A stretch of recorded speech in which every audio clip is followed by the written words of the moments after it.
careful not to move because it will sound. Correct. Okay. Do you feel like not moving? I will try. That's right.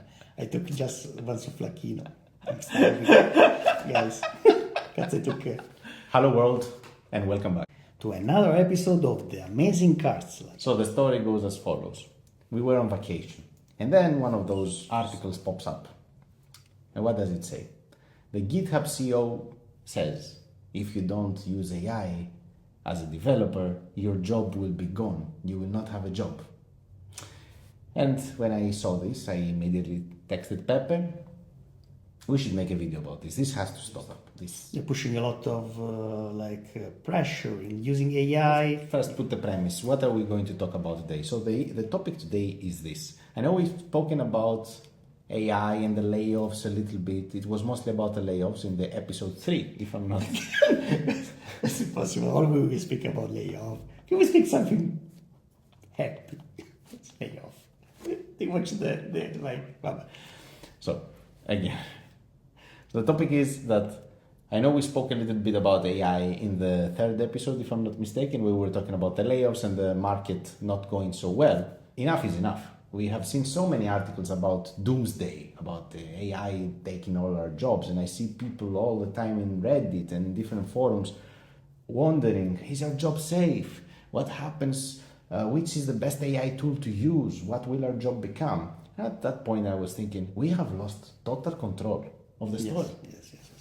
And I'm also noticing that this pressure that they put, I don't get why. If you don't use the AI nowadays, it seems that you are out of the market. You are wasting you are losing something that you should need. I don't know why they put this pressure, this kind of feeling that there is a FOMO. If you don't use it, you are missing out something. It's a bit too much. Yeah, it feels like propaganda. Yeah. And when something starts feeling like propaganda, then you have to worry and think about what is behind it. We're not trying to be like conspiracy theorists. We shouldn't be conspiracy theorists, but this is actually a real problem at the moment. And now all we think about is AI, and we have forgotten how to be what we are paid to be, which is good engineers.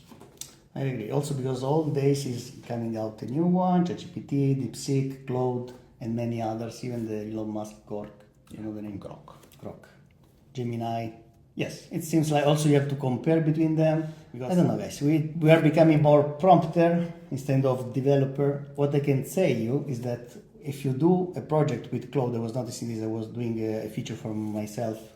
I noticed that it was so complicated that whatever it was doing there, I have problem in fixing what was there because it's over-engineered. All the time they create big structures.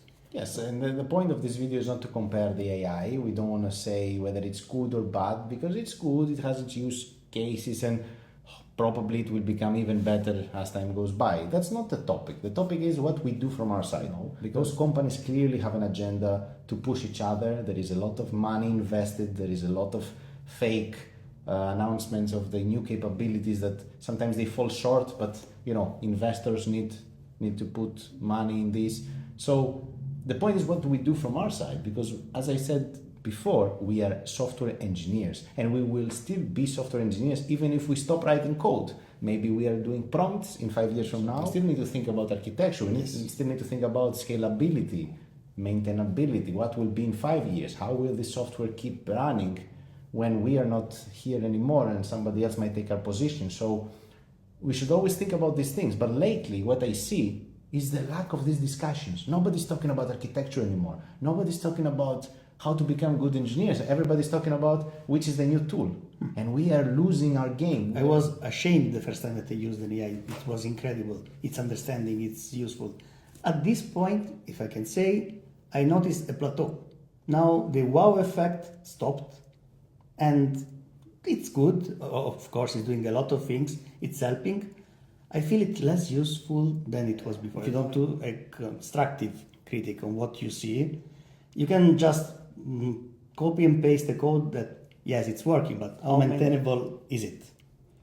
How good is it in case that you want to change something small? How much time will it take? How much is consistent with the rest of the code that you did? Because you can do something amazing, but the rest of the code can be like an external body to the project. I know that you are a bit against AI, if you can say this. Can we say this? Because we are, well, can we talk about Yes, we this can talk about dichotomy? dichotomy. A dichotomy. Nice. Because I know that you are more like, we should be like more human oriented. I think that AI can be a tool for the smart people because as everything, also internet, whatever, can be used in a good way or in a bad way. If you turn off your brain and just trust the AI, guys, no, doesn't make sense to me as well. But you can use this power to be faster, to be better, to see things that probably you didn't notice. So it can be helpful if used in the proper way, like a lot of things. We do this parallelism with internet. Also internet, my mom, ciao mamma, can use internet in a very bad way, like fake news and so on. We, with the constructive way of using internet, we already understood which is a fake news, what is not a fake news. And this is a battle for survival, as it's always been. It's not different than other times where we were endangered. I don't think we are endangered, but we are certainly acting like we are, and nobody's chasing us really. I mean, if you work for a company and this company enforces you to work on AI and with AI, I've heard some scary stories that, the CTO came and let us use 50% of AI, or if we don't use like a certain amount of AI tools, then it's not considered to be acceptable from the company. Get out of there. I know it's not easy to say because it's difficult. The market, the job market is not easy to replace your job. But eventually, I hope you understand that the problem is not you. It's the company who thinks that. And for me, another topic is whenever I see people talking about replacing, talking about this, I think those are usually the people who have had the least amount of real world experience in their life. Because people who have really worked in complex software systems, in teams, hierarchies, in real companies, those people are laughing at those statements. They know that it's much more about just writing code. If you're just a coder, ciao. But real life is not just that.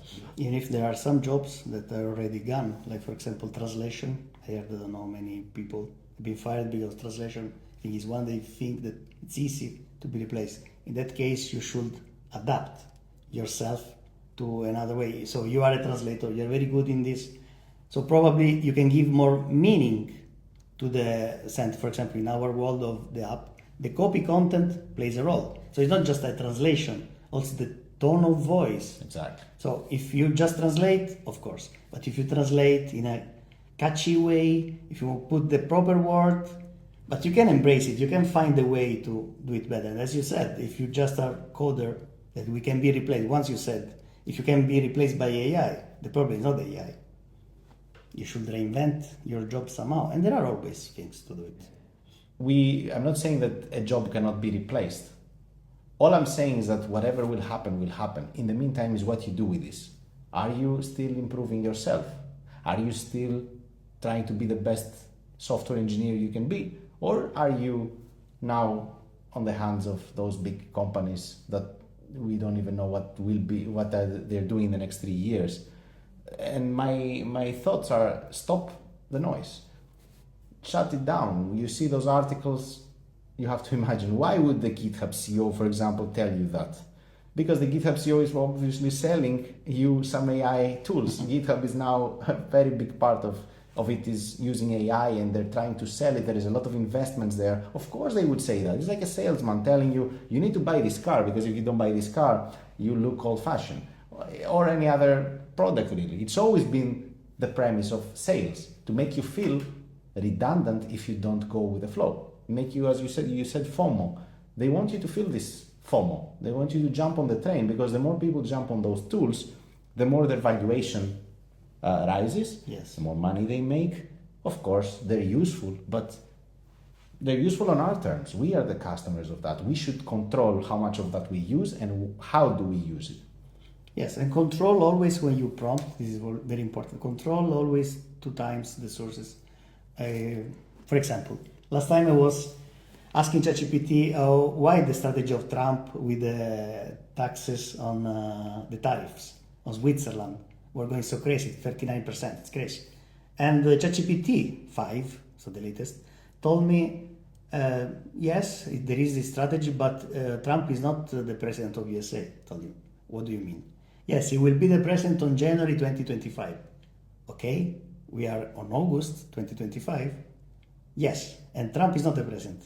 Okay, can you check if August 2025 is after January? Ah, you are right. So it was, wow. In that case, Hallucinating. The hallucinations especially are incredible. I have another also anecdote or like a funny story. I was trying to get ChatGPT to give me to find a movie that I remember watching as a kid, and I was trying to give it some prompts like, I remember this scene, there was this happening, can you tell me which movie it is? And then ChatGPT, with a lot of confidence, comes back and tells me, yes, it's this movie by this director, 1979, whatever, and gives me those details about this movie. Ends up, this movie doesn't exist. There has never been a movie like this, so it hallucinated. It didn't know the answer. Eventually, this movie, maybe I was dreaming about it because it doesn't exist apparently.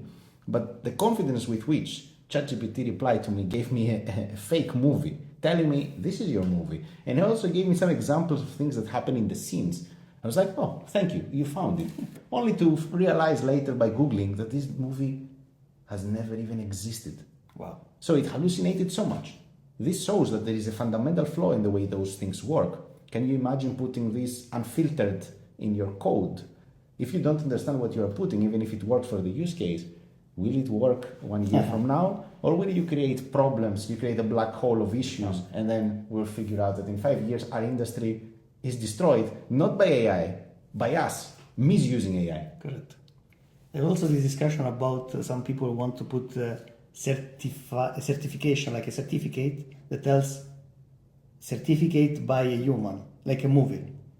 We have this discussion. If a movie is very nice, do you care if it's AI or not? It's just nice, gives you good feelings.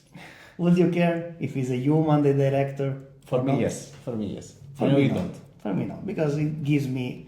But I can understand that having this feeling that there is a human being behind can give you something like Intention. intention. The human, like the art is not just art, but it's also the story behind the art, the artist. What's the story behind this movie? Why this movie came to be? It makes me feel wholesome when I know that there is a story behind this, and it's just something that came to be, spawned out of nowhere from a system that has no understanding of what it is. But also, yeah. yes, but also gives to someone that has a lot of creativity the tool to do a movie, probably without money.